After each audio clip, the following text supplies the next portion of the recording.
inhluko kunabanye oJuly nokho ke kwakudaliwe ukuthi ngelinye ilanga sothola uJuly onje. Ngicela ke ukuthandaza ngicela uNkulunkulu ukuthi asondeze amazwi azophilisa abantu bakhe ngoba abantu bakhe uNkulunkulu uyabaza abadinga ukuphakelwa. Ufundisa uNdlovu namhlanje ngicela ukuthandaza ke uNkulunkulu onamandla onke isoba bonke abamkhonzayo uThixo wawoThixo ngilapha Nkosi kulelizwi lomzansi ngipheka amazwi azophilisa izingane zakho ngelakho igama nyazwi lezulu ukuze bephakade. Amen. Cha ke basakazi noma umhlaba wonke olalele izwi lomzansi ngithunyiwe namhlanje kuba ngizokhuluma ngobukhulu bukaShembe. Siyesikhulumeke ngeindlela ezehlukene. Sifisa ukuthi abantu baphile, sifisa ukuthi abantu bazi ngonyazi ukuthi size sithi uNkulunkulu nje sisuke sikususe laphi lokho. Akungango ukuthi uyena oyethi asithi uNkulunkulu kodwa thina esiyesibone izenzo ezisidale ukuba sithi akekho umuntu ongenza lento ngaphandle kukaShembe onyazi lwezulu. Baningi koShembe singekhulumeke ngabo ngoba nalabo bakhuluma ngabo ngoba bazi thina la sisuke sizokhuluma ngonyazi. Ngizocela ke ukubeka imisebenzi edala ngithi uShembe uNkulunkulu khona umsebenzi ngikubeka nje maduze onyazi lwezulu. Mzukwane kuziwe eMabhide, mzukwane kuziwe eMabhide unyazi lwafaka upetrol igalaji limbe kulamagalaji akamasho ngeke ke ngiwasho. Olwafaka upetrol lwagcwalisa ithanke. Ngizozwa ke mase thina sesibuya eMabhide sesiya ekhaya sizohamba ngenhlangakazi sithi siyafaka nathi kuleli galaji sihamba nomshumayeli uShezi no umvangeli uShezi lo ongaphansi kwespace ihle kungena lo impandla. Sithi siyafaka ke lapho egalaji bese ithi insizwe kade ifaka unyazi ithi niphume eMabhide sithi iyasiphume eMabhide bese ithi lelelani ke bafowethu ayikholwa lensizwa ithi angikholwa mina kodwa ngicela ukunazisa ukuthi nihamba nonyazi unyazi loNkulunkulu. Ayi bese silalela ke nathi sifaka upetrol ngoba sihamba ngenhlangakazi. Bese silalela ke ethi namhlanje ludlulela lwafaka upetrol unyazi lwafaka lwathi ngigcwalise ngo800 uthi yagcwala imoto esishathu 800 uthi mase luhambile selidlulile ngithi ngiyokhokha ke lapha kuCashia lapha la kufakwa khona imali kuCashia. Uthi yafika lo owemukela imali ephuma ebhawuzini lo umukela imali lapha kuCashia uthi wathi imoto kade uyifaka ngiyibuni la ku screen le mali ozoyikhokha angiyazi ukuthi yani. Uthi ngathi ngiyachaza uthi wathi akuveli lutho la ku screen. Ayikho imoto oyifakile, ayikho imali engiyilindele kuwe. Uthi wabe sethe uyachaza uthi wayiphika lo. Wathi ayikho into evelayo la ku screen ukuthi wena ubufaka imoto. Uthi ngiphindele emuva no800 nanke ekhokhweni. Uthi inkinga la ikhona angikwazi ukuthi ngizowenza njani ngoba kufanele ngudle mina ngiyaphuza.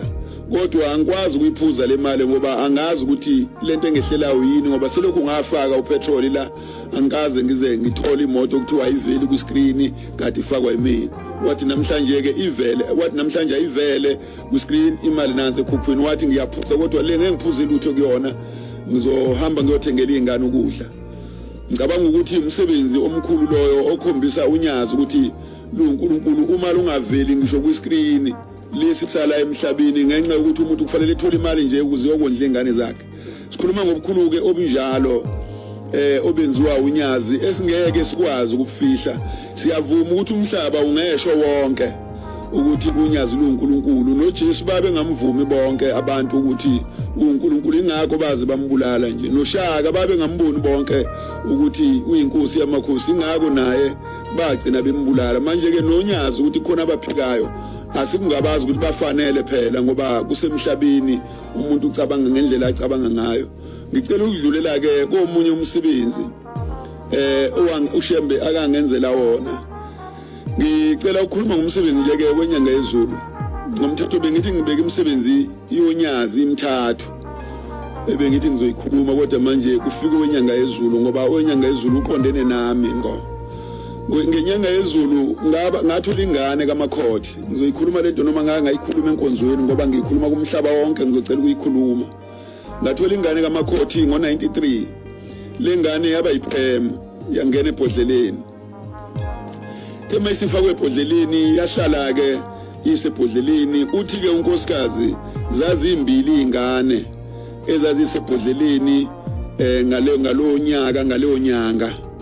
zazimbili ingane zasebhodleleni kwakuyami neyomunye unkosikazi bebabili behambe boncelisa bebuye bolale odine yodwa uthe esukulumbe wangena umunye unesi ekseni ezoba service uthi ke wathe bona nje ukuphakama wemini kuyekhala unesi kwakumhla ka5 uApril kwakumsombuluko usuku uma ungabheka ekhalendeni nje lika 93 izokutshela lento engiyishoyo bayithola ke wayithola ke ngani uthi ke mase bencelisa sebele behlaba inyuka ke beyoncelisa uthi kuthe sukwana lumbe angisazi kwakulesingaki wabona unkosikazi esebuye ekhala kwasuka inesi lazomtshela lathi ingane siyishonile yathathwa ke ingane yayiswa emakhazeni wasuka unina wakhala waphuma wahamba kwase kusala lo wami ngalolu suku uthi kwathi ntambama wambona unesi esekhala engakhali ke nyembeze babaza ukuthi ungaze ngane ebhadi kule shift yami ngane ebhadi kule shift yami ekseni kushone ingane kulezi ingane bezikwiprem manje sekushona le uthi kunkosikazi wabona ukuthi kusho ukuthi sekuyile yakhe ngoba ibivele isise lisiyodwa uthi wakhala wehlisa iwodi wathi awungaze ngani uthi wekhala ethi shembe ngingayithola kalihungu kangaka ingane besihamba kalula kanje uyephi isililo sakhe sasilapho wavela wavuka nje embhedeni mezwe kuthiwa sekushonele kwesehlenyuka ke odine ekhala ngaleso sililo uthi wathi wabona amanesi ayeqoqana ebhodleleni ayeselivula ibhodlela naye sekhona uthi wathi mefika nje ebhodleleni wathola nanka amalambu athi ingane ayisekho ngaphakathi base belivula ibhokisi ilokhuzana iprem le bayidonsa ingane iyanansi ingane isithuli yabonakala uthi kwaseqhamuka uvemvane ngaleso sikhathi angibazi abantu bomhlaba kabanye ukuthi bazovemvana ukuthi yini ngoba abanye balwazi ngesingisi angisazi isingisi mina ukuthi yini uvemvane lwaqhamuka uvemvane ke lwaseluyayishaya ingane lwayibhula ingane lwathi walishaya unesi uthi babe lishaya unesi kodwa liphambana nesandla nje uma usukushaya impukane ngesandla impukane iphambane nesandla ingashayeki baphambana nesandla uvemvane yathi suku yayivuka ingane kade sihambile amalambu eprem esho ukuthi abuvu ingane isekho yayisivuka ingane bayithinta ngendlela bayithinta ngayo ngizosheshisa njeke ngoba kusona isikhathi sami bayithinta ngendlela bayithinta ngaba iphindisela epremini yahlala lezo nsuku kuthe ngosuku ekwakudingeka iphume ngalo yaphuma ngakhokha imali yaba 961 rand ngayikhipha baphuma ke bahamba baya endlini ngangihlala kuMasgrave ithe isuka iyayigula singaphandle yagula eyaphindiselwa phakathi futhi wayisa kamakhothi futhi the mayifika amakhothi bayithatha bayiphindisela ebhodleleni yahlala ebhodleleni wathi ngenyanga wakudingeka ngiyikhiphe ngayo anginayo ke manje imali yokuyikhipha ngase ngithandaza kwakulesine ngathandaza ngathi inkosi ngicela isibhedlela sibize imali engizoba nayo ngangashonga ukuthi singabizi lutho ngathi ngicela sibize imali engizoba nayo ngase ngihamba ngatsheleka imali ngathi ngabuza ngaphakathi kwakusakhokhwa ngaphandle ngale mgwaqweni angisazi lo mgwaqwana omncane wawukhokhwa kamakhothi kwakuyini ngathi ngiyokhokha khona ngangena khona ngazobuza ekhalathini ulalu umfana nje lo mabhalane ngabuza ukuthi malini lathi alazi ngathi kubona ngibuzela ukutsheleka imali emsebenzini lathi lona cha uzanye naleyo mali onayo ngoba ngeke sikwazi ukukutshela ukuthi malini ngoba ikhompyutha ezosho ukuthi ingane emotion indleko zamalini manje ke ngeke sikwazi ukusho ukuqagela wena ofika naleyo mali ozofika nayo emsebenzini ke ngaleyo nyanga ngangihola 350 rand ngayesonto ngafika nawo ngolwesihlanu ngakusasa nguphethe ngesandla ngufumbathile ungasekho ngisho envelope ngoba sasahola ngeenvelope singakaholi kuma ATM ngafika nguphethe ngesandla ngangena ngeza ngizokhokha manje ngithi ngiyakhokha ngaphandle lapha emgwaqweni wathi umfana ngafica ikhalathi nje lalejayintana lithe nje hoyi laselingibizela ngaphakathi lathi angingene ngizokhokha ngaphakathi ngathi ngingena ngaphakathi kwakusekhona lamaplango wabekwa phansi ema-ofisi ukuthi uma uhambe ethi qa ngangena ngaphakathi nami ngathi qa ngiyahamba ngiyalapha la kukhokhwa khona ngiyazibuza nje ngenhliziyo ukuthi ngabe sekwenze njani kusho ukuthi sebeshonile labantu ngoba ingane yami yesithathu le ibelethelwa la angikaze ngingene la ngikhokha lapha ngaphandle le ngingena ngaphakathi enjani ngahamba ngathi ngiyafika lafika ikhalathi elaluma bhalane ngalelo langa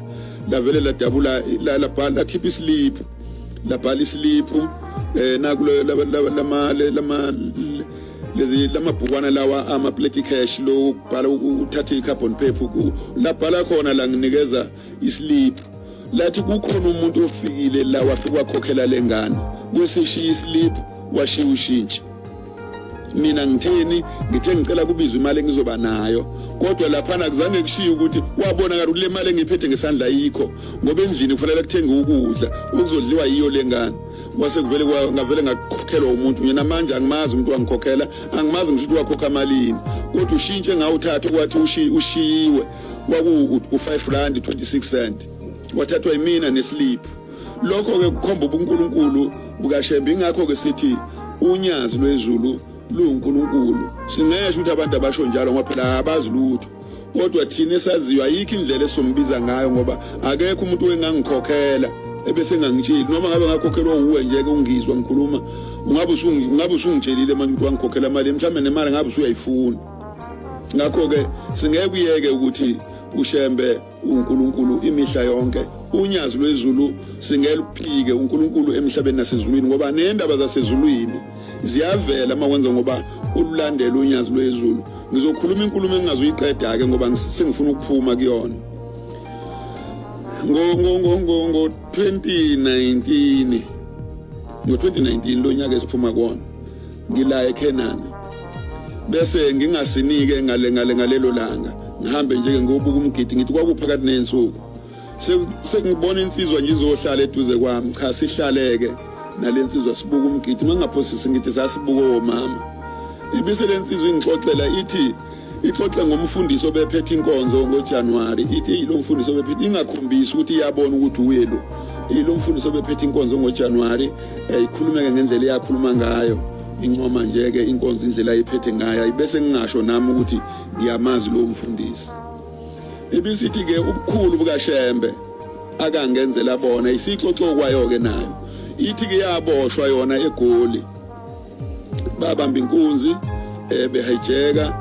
bebamba imali ababezibamba base bebamba babaleka ke uthi ngesikhathi sesibaleka mina ngigibele emotweni imali iyahamba ngendlela eyahamba ngayo uthi ngigibele emotweni amaphoyisa mesefika afika axosha thina ngikhuluma ngobukhulu bukaShembe basemfihlakalweni ezulwini ithi ke lensizwa mase sibanjiwe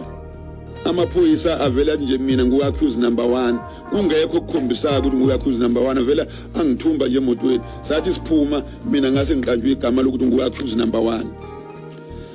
ukuthi ngasahamba ke saqula icala sagwetshwa ke uthi yena kwase kuthiwa uzodonsa udilika tshele kanye no 20 years plus 25 years lensizwe yakangubane eMdlelanto uthi ke wase gwetshwa leyo umnyaka wakhe unentombi entathu ngaphandle zaphuma intombi embili ngesikhathi ezemukela lesigwebo zaphuma zamala kwase kusale intombi yodwa ke yamnikelela konyazini ukuthi icela ephume uthi kwathi suka nalumbe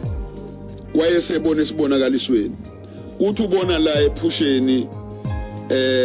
kuphuma iforms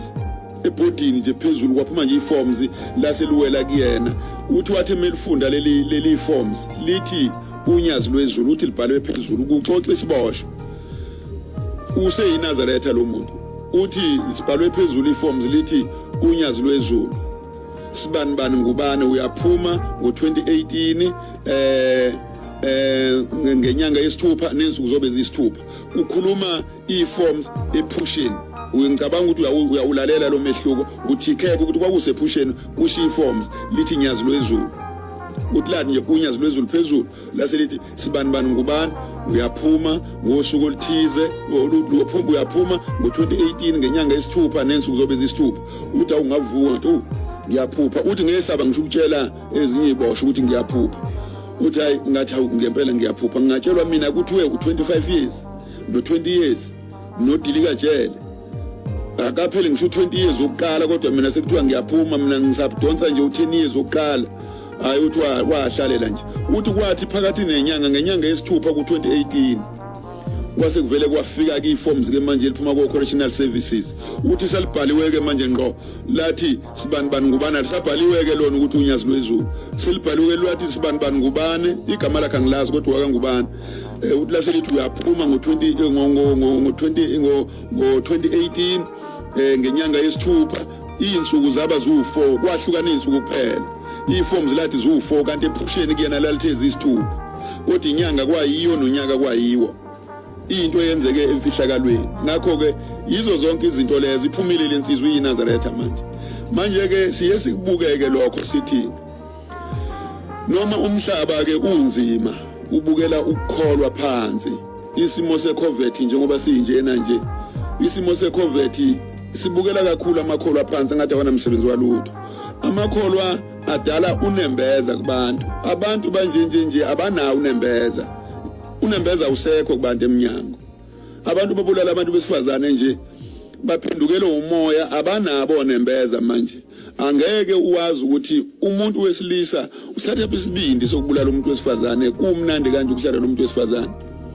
mawushe nomuntu wesifazane ngisho ngamthinta ngesandla nje uzwa kahle ukuthi umzimba womuntu wesifazane awunayo impi kodwa ukuthi ambulala zamnqume entanyeni awazi ukuthi umuntu wesilisa usuke sehlukunyezwe yini ngalendlela edala ukuthi abulala umuntu wesifazane azamnqume into engabe yenzeka ukube uhulumeni ke akazizwe izinto ekhulunywa abantu abangelutho ukube kuyenzeka ngabe kuthiwa kubuzwe emadodeni ukuthi asuke ehlukunyezwe yini kangaka ngoba amadoda lawa ahlumeza hayi ukuthi makuthiwa khulunywa namadoda kukhulunywa nanomuntu nje ongazange ahlukumezeke ukube khulunywa ngabantu abake bahlukumezeka ke kulaleleke ukuthi kahle hle engazenza isihluku esixake ngalendlela yini emhlukumezile ke kungajaha ukuthi uzoboshwa adilikelwe ijele ngoba amajele noma engadilikaze beyishumi akana ndaba umuntu mebulala umuntu usuke selimele emoyeni usuke sefile umuntu nje ubulala umuntu wesifazane uma ubheka kahle hle ingqondo yakhe isuke isifile usuke ngaseyena umuntu usuke sefile nje total njengoba ukuzwe kukhona umlando othi noma inkulumo ethi umuntu ufe ephila hayi ukuthi kusuke kukhulunywa ngento engenazizathu uma ungasukulandela ukuthi yingane kuthi ufe ephila singabeka izizathu umuntu ukubulala umuntu wesifazane akuyona into elula ukubulala umuntu wesifazane indoda ungayibulala mayibulaleka ke ngoba ngake nigwevelane nayo ikhipheza ikhali na ukhipheza yakho ikhali kodwa umuntu wesifazane usuke ngaphethe isikhali isidingo sokuthi abulawe uyabona ukuthi lo muntu usuke esonakele kakhulu ngaphakathi ukusuke kudala ukuthi ezebe nesibindi sokubulala umuntu wesifazane akusekona ukuthi kubatshazwe abantu besifazane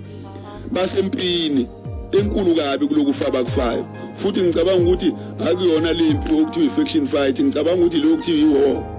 ngendlela ababulawa ngayo ngoba umhlaba wonke manje ngisho amaphoyisa ayababulala ngeke ungitshela ukuthi uzovikela ubani umuntu obulawa yiphoyisa ubani omnyaka azomvikela ngoba umuntu wesifazane uthemba indoda yakhe kuphela okuyona efanele ukumvikela ayikho enye indoda esuke izoqhamuka ngaphandle ithi ivikela umuntu wesifazane manje mayezothemba umuntu wesifazane ngoba mezothemba ngaphandle indoda ehamba ngendlela ehluleka ukuthemba lahle linayo kufanele kuchaza ukuthi kahle hle nina bantu besilisa hayi ukuthi kulegxeka ukuthi ukhona umuntu wesilisa khona indoda khona yonke into akusizi lutho konke lokho kufanele kubuzwe kahle ukuthi baxakwe yini abantu besilisa kubantu besifazane okudala bababulale ngesihluku esingaka bese baphumele eshashalazini kabantu besilisa ukuthi yini uyabona nje mina ngomunye umuntu wahlunyezwa kakhulu umuntu wesifazane kodwa ngimbulalanga yini yadala lokho nembeza engathi mangicabanga ngacabanga ingane yami akayizalayo ngacabanga yena ngacabanga uNkulunkulu ngacabanga yonke leyo nto ngayicabanga ngayibuyisa ngayibeka la kodwa uma ungakhuluma ngokonakala engangikulimele emoyeni akukho ukulimala okudlula lokho engangikulimele ngoba lo muntu ngumlobolile umkami isizathu esimhambisela ngisazi kodwa mesefa esebulawa kuzozogxekwa mina kungagxekwa isenzo esidala esaxabana naye ngakho ke ngiyacela ngazuthi umhlaba ungabavikela abantu besifazane ukufa kwabo akusemnandi impela ngiyabona laba babulawa labo bulawa izingane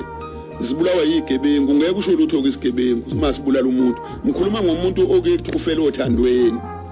ukuthi umuntu ofele othandweni ngoba sishelana esithandana sibukana ubuhle nami ngikubuka igobhe nefaca ezinhle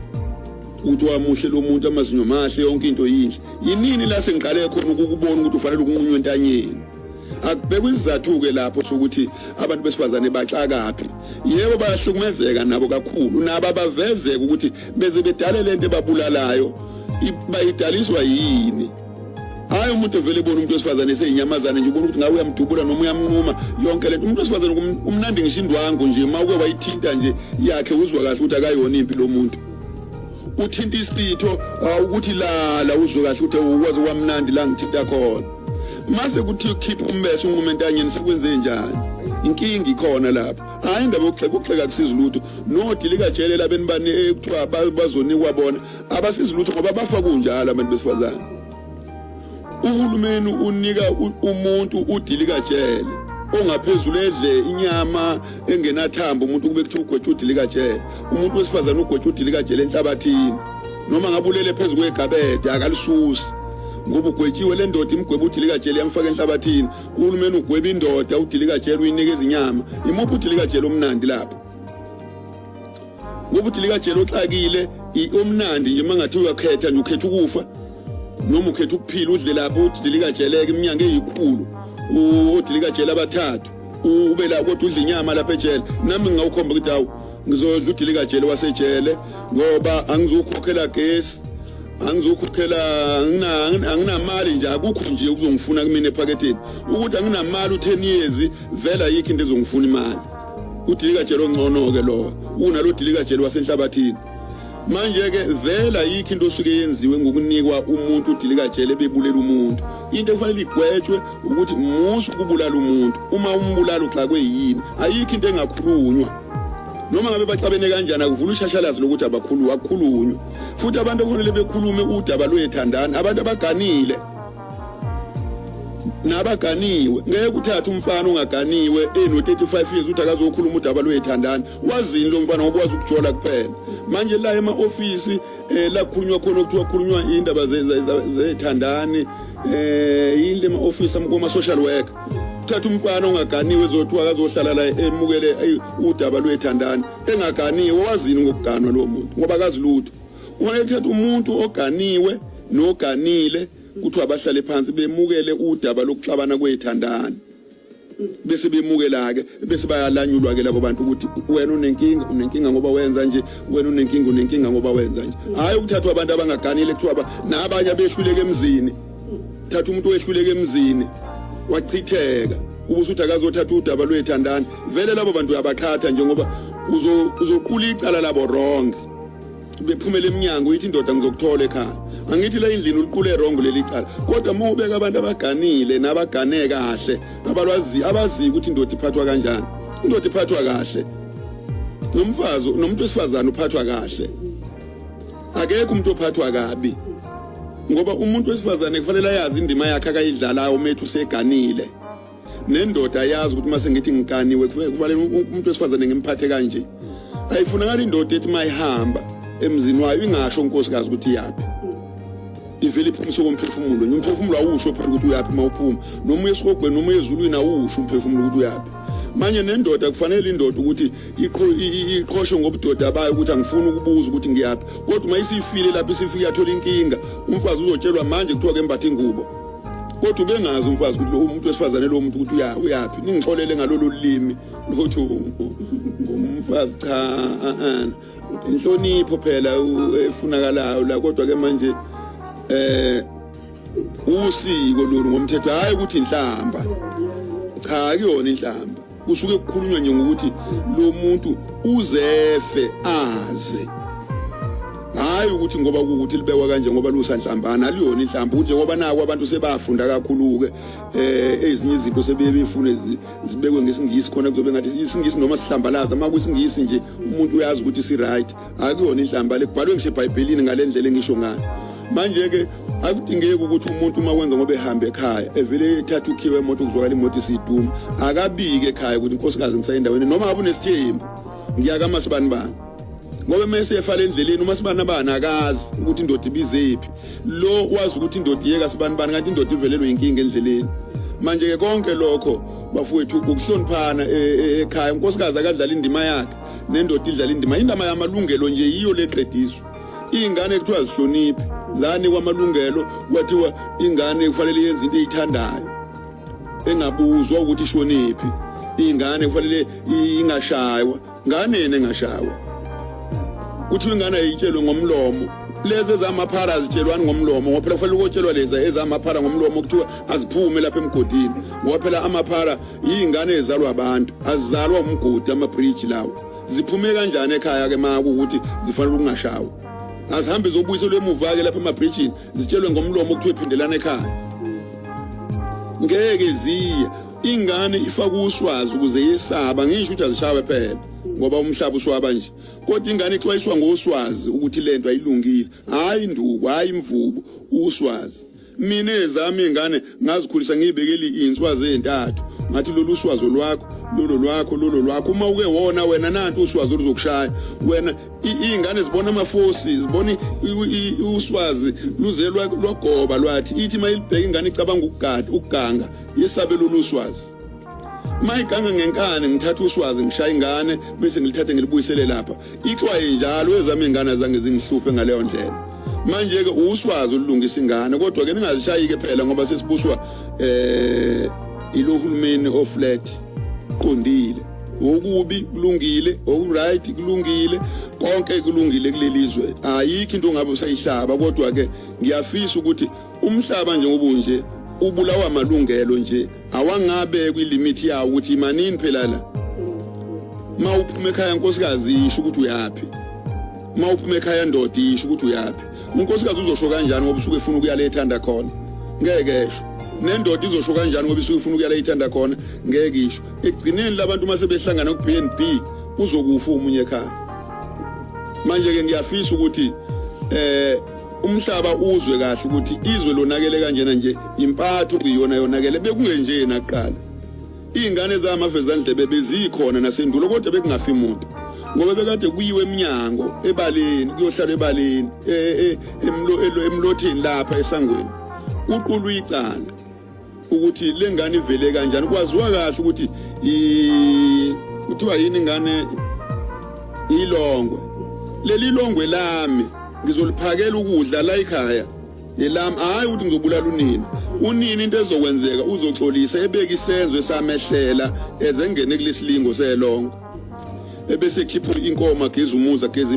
inkomo nembuzi geza umuza ngibaphakelela abantu abambonke akekho ozokufa kodwa namhlanje idumbu ziyalekanyana umuntu ubulala ingane abulala unina abulale yonke into axova abulale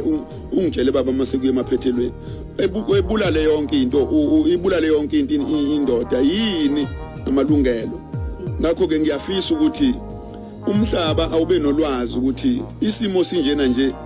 amalungelo anomthelela angisho ukuthi wophela ngoba kuzothiwa ngihlaba amalungelo kodwa wabhekini awalinyitho ukuthi cha unkosikazi akahamba agcinela nendoda ihamba igcinela nengane ihamba igcinela yathi enye indoda ixosha ingane ixoshwe unkosikazi kaMashu epolice station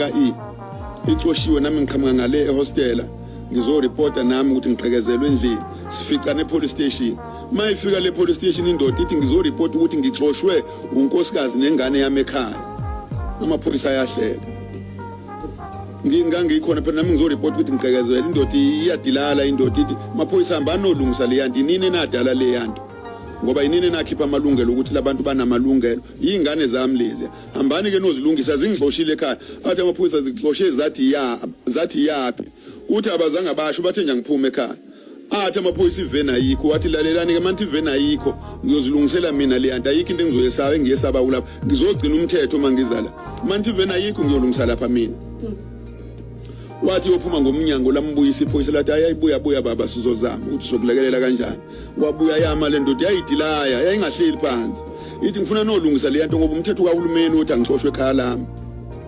bathatha iveni bahamba naye angibazi ke bahamba kanjani nami ngala ngiyakhona ngisho ukuthi lento edala umhlaba ube nje amalungelo awakontrolekile ngakho ke ngiyacela ukubonga ithuba ngilitholile niyongixolela mangingakhulumanga kahle bengakubhalile phansi bengafunda ama-minute bengisusa nje into ebengiyisusa olimini niyongixolela ke mangingakhulumile kahle ningabe seningiqulisa ngoba njengoba ngikhuluma nje la kukhona abangalaleli ukulunga kukhona abalaleli uhlango lodwa olubi abazothi bethini methi cha angihloseli lutho ngiyazikhulumela nje nami phela ngoba nami ngiyakhuluma futhi ke nginesini ningabheki kakhulu isini skipper noma yini anokwazi lokho ngiyabonga Mzansi izwi lomzansi 98.0 FM uNkulunkulu asiphilise sonke emhlabeni iCovet idlule eceleni iziphele ingabulele umuntu uNkulunkulu onyazi lwezulu emile phambi kwethu ngegama likaShembe amen amen